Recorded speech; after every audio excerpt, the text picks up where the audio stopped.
नाम है हरिया, मैं काम करता हूँ बहुत बढ़िया, खाता हूँ खाना और रोज गाता हूँ गाना। अरे यार, आज तो बहुत देर हो गई। इस खतरनाक जंगल को देखकर तो मेरे हाथ पैर ठंडे हो गए हैं।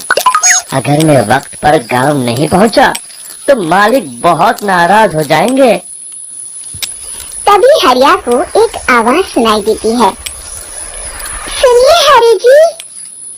अरे, ये आवाज किसने दी? तभी हरिया को सामने कुछ दूर एक औरत खड़ी दिखाई देती है। अरे भाई, ये औरत अकेली इतनी रात को इस जंगल में क्या कर रही है? चलकर पूछना पड़ेगा। फिर हरिया अपनी बैलगाड़ी उस औरत के सामने लाकर रोक देता है और उससे पूछता है। अरे सुनिए, आप इतनी रात को इस खतरनाक जंगल में अकेली क्या कर रही है?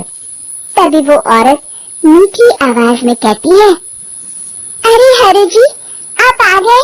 मैं कब से आपका इंतजार कर रही थी।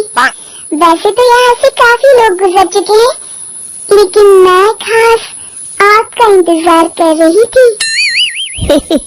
अच्छा, तुम सच कह रही हो? मुझे तो यकीन नहीं हो रहा है। वो क्या है ना, आज तक किसी ने मुझसे इतने प्यार से बात नहीं की। हाँ हरि जी, मैं सच कह रही हूँ। अब देर मत करिए और जल्दी से मुझे मेरे घर तक छोड़ दीजिए। हाँ, कौन सी बड़ी बात है, अभी छोड़ देता हूँ। आप मेरे पीछे बैलगाड़ी में बैठ जाइए और मुझे रास्ता बताते चलिए। फिर वो औरत हरिया की बैलगाड़ी में बैठ जाती है और हरिया बैलगाड़ी हाँकता हुआ आगे चल पड़ता है। फिर उस औरत के बताए हुए रास्ते पर चलते चलते हरिया बैलगाड़ी लेकर एक काली गुफा के आगे आकर रुक जाता है। हरिया उस औरत से पूछता है, हाँ देवी जी, आपका घर कहाँ है? यहाँ तो एक गुफा के अलावा और कुछ नहीं है। तभी अचानक वो औरत हवा में उड़ने लगती है। देखते ही देखते उसका सुंदर रूप एक डरावनी चुड़ैल में बदल जाता है और वो जोर जोर से हंसती है। अरे तुम्हें एक नंबर का बेवकूफ निकला। तू तो मेरी आसानी से मेरी बातों में आ गया। अरे मर गया रे, ये तो एक चुड़ैल है। हे भगवान बचा ले, ये तो बड़ी डरावनी दिखाई दे रही है। और फिर अगले ही पल हरिया की बैलगाड़ी में रखा सारा सामान हवा में उड़ता हुआ उस काली गुफा के अंदर चला जाता है और वो चुड़ैल भी उस गुफा के अंदर जाकर कहीं गायब हो जाती है।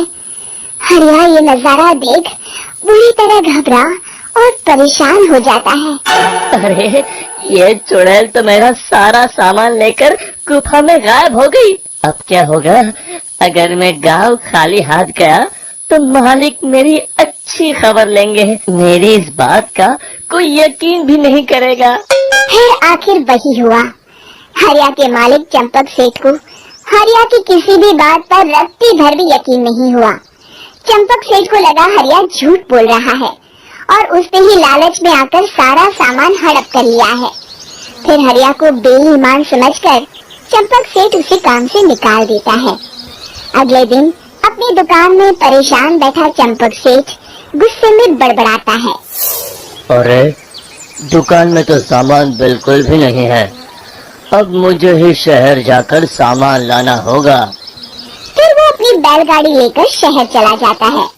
शहर से सामान लेकर जब चंपक सेठ वापस गांव लौट रहा होता है, तभी उसे एक आवाज सुनाई देती है। चंपक जी, ओ चंपक जी।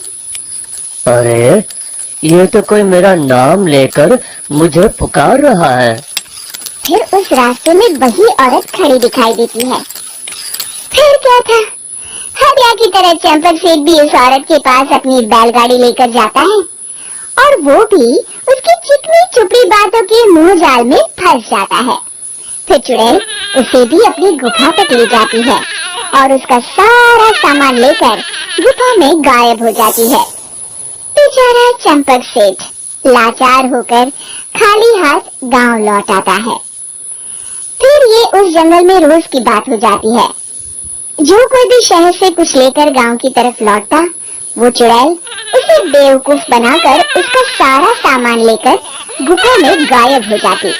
एक दिन हरिया एक लकड़हारे को उसी जंगल की तरफ जाते हुए देखता है। फिर हरिया उसे रोकते हुए कहता है, अरे भाई, क्यों अपनी मौत को दावत दे रहे हो? मेरी बात मानो, आगे जंगल में मत जाओ, वहाँ एक बड़ी भयानक चुड़ैल रहती है। लकड़हारा हरिया की बातों को नजरअंदाज करते हुए कहता है, अरे भाई, मुझे पहले ही बहुत देर हो चुकी है, मुझे जाने दो भाई। शाम तक लकड़ियाँ काट कर शहर के बाजार में बेचना है। तुम अपनी ये कहानी किसी फुर्सत में बैठे इंसान को सुनाओ, मैं तो चला। इतना कहकर लकड़हारा वहाँ से आगे जंगल की तरफ चला जाता है। फिर अगले दिन गांव के मुखिया के घर के बाहर बहुत सारे लोग जमा हो जाते हैं। तभी हाथ में कुल्हाड़ी लिए खड़ा लकड़हारा कहता है, अरे मुखिया जी, अब आप ही हमें बचाइए उस जंगल वाली चुड़ैल से। हमारा सारा काम तो शहर से ही होता है। अरे मुखिया जी, उस चुड़ैल की वजह से तो मैं पूरी तरह बर्बाद हो गया हूँ। हम सबको मिलकर उस चुड़ैल का कोई इलाज करना पड़ेगा। तभी भीड़ में खड़ा वीरा कहता है, आप लोग चिंता मत करिए, कल से वो चुड़ैल किसी को नहीं लूट पाएगी। मेरे पास एक बहुत अच्छी तरकीब है। तभी चंपक सेठ उसका मजाक उड़ाते हुए कहता है, अरे तेरा नाम वीरा है तो क्या हुआ? तूने अभी उस चुड़ैल को देखा नहीं है? जाकर अपना काम कर, बड़ा आया। तब मुखिया जी कहते हैं, नहीं नहीं चंपक सेठ, मुझे लगता है हमें इस लड़के को एक मौका देना चाहिए।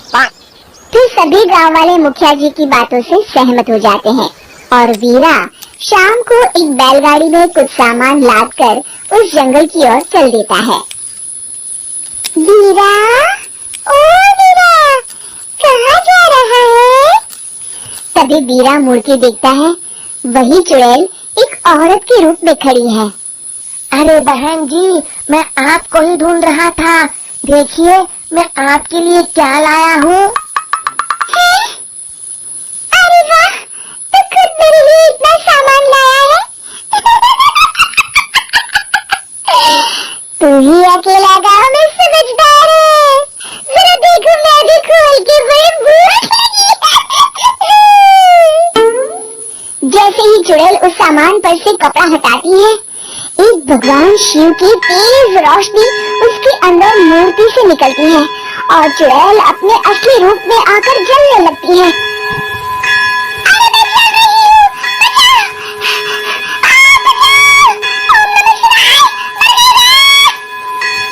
देखते ही देखते वो चुड़ैल राख के साथ उड़ जाती है और सभी गांव वाले भी वहां आ जाते हैं।